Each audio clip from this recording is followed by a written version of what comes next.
భక్తునికి అనుసంధానమైనది ఏదైతే ఉందో అదే దేవాదాయ శాఖ. అది ఒకప్పుడు. కానీ భగవంతుణ్ణి, భక్తుణ్ణి దూరం చేసేటటువంటి శాఖ ఏదైతే ఉందో అది ఎండోమెంట్ డిపార్ట్మెంట్, దేవాదాయ శాఖ.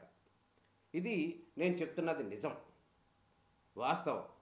ఒకప్పుడు దేవాదాయ శాఖ అంటే కూడా ఎంతోటటువంటి భక్తి ఉండేది, భక్తులకి అనుసంధానమైనటువంటి ప్రక్రియ ఉండే పరిస్థితి కనపడేది.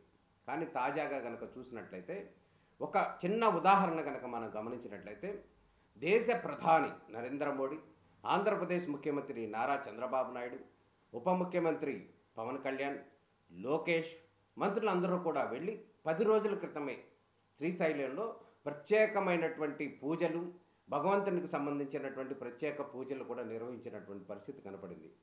ఈ సందర్భంలో కూడా ఆ దేవదేవుని యొక్క విశిష్టత, అక్కడ ఉన్నటువంటి లైబ్రరీ వంటి కార్యక్రమాలు అన్నీ కూడా భక్తి శ్రద్ధలతో వారి లీడర్లందరూ కూడా చూసినటువంటి పరిస్థితి కనపడింది.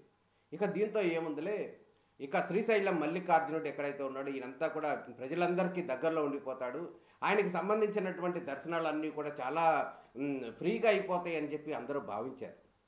కానీ ఇది వాస్తవం కాదు.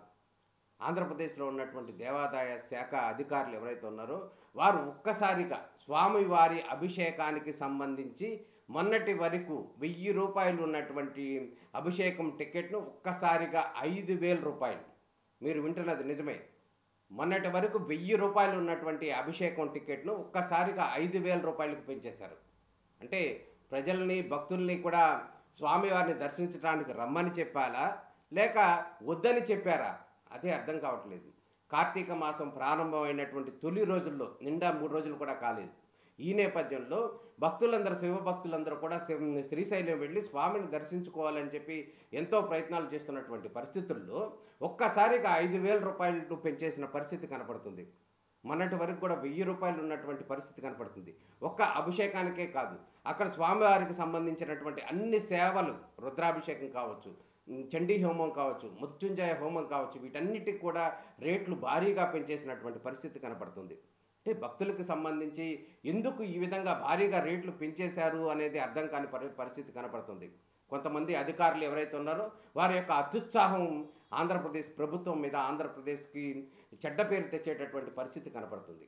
మనం గమనించినట్లయితే ఆంధ్రప్రదేశ్లో ఉన్నటువంటి దేవుళ్లకు కానీ, ఆ హిందూ సాంప్రదాయానికి సంబంధించి కానీ ఎంతో కీర్తి ప్రతిష్టలు వస్తాయి. అది భారతీయ జనతా పార్టీ అధికారంలోకి వచ్చిన నేపథ్యంలో, దేశంలో కావచ్చు, ఇక్కడ ఉన్నటువంటి కూటమి ప్రభుత్వంలో కూడా బీజేపీ ప్రముఖ పాత్ర పోషిస్తున్న నేపథ్యంలో, నిన్న కాక మొన్ననే భారత ప్రధాని నరేంద్ర మోడీ కూడా వచ్చినటువంటి పరిస్థితుల నేపథ్యంలో శ్రీశైలానికి ఇక్కడంతా కూడా పారదర్శకంగా చాలా హ్యాపీగా భక్తులకు అందరికీ కూడా మేలు జరుగుతుందని చెప్పి హిందూ భక్తులందరూ కూడా భావించారు.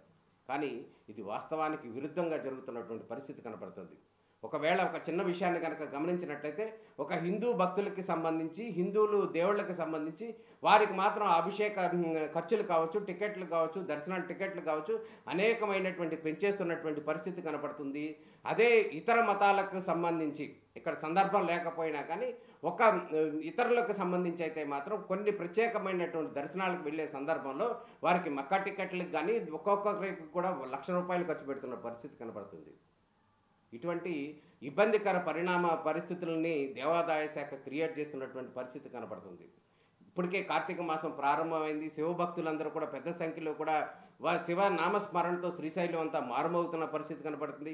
ఇటువంటి సందర్భంలో కొంతమంది అధికారులు ఎవరైతే ఉన్నారో దేవాదాయ శాఖలో, వారి యొక్క ప్రాబల్యం పెంచుకోవడానికో, లేకపోతే మొక్కుబడి పెంచుకోవడానికో, వారి యొక్క గతంలో ఉన్నటువంటి అవినీతి అక్రమాలన్నిటి కూడా పక్కకు పోతాయనే ఉద్దేశంతోనూ ఒక తప్పుడు నిర్ణయాలు, హిందూ భక్తులకు సంబంధించి ఒక తప్పుడు నిర్ణయాలు ప్రభుత్వానికి తెలిసి చేస్తున్నారో తెలియకుండా చేస్తున్నారో కూడా తెలియదు. గతంలో కూడా మనం గమనించాం, గత ప్రభుత్వంలో కూడా కొంతమంది అధికారుల యొక్క అత్యుత్సాహం మూలంగానే ఆ ప్రభుత్వానికి చెడ్డ పేరు వచ్చిన పరిస్థితి కనబడుతుంది.